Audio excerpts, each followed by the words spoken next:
Mark Ruwedel, Mark is fascinated by the desert. As he said, I love the desert because nobody ever cleans up after them.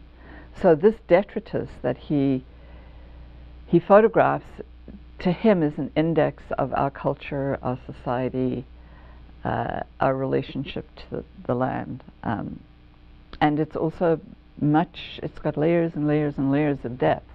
Because we look at it, and while he's not a war photographer, he's not a socially concerned photographer, we get a lot out of these works by looking at them, and we can see, for example, in some of these, the flight of illegal immigrants across the border from Mexico into the United States, is a narrative about the economic situation that many people are living through, not just through the Crossing series, but also in desert houses where he's photographed these vans that people are now reduced to living in, or lean-to shelters, people who are fugitives from society.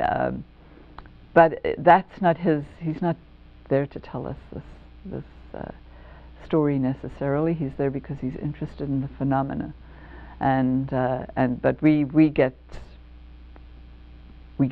a much bigger epic story out of what he photographs.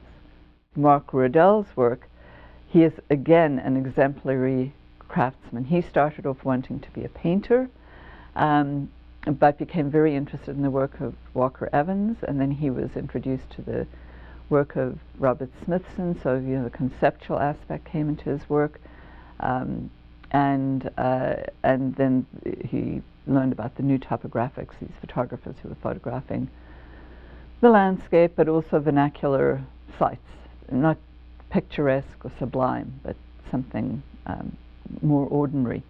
And so he works with great attention to detail.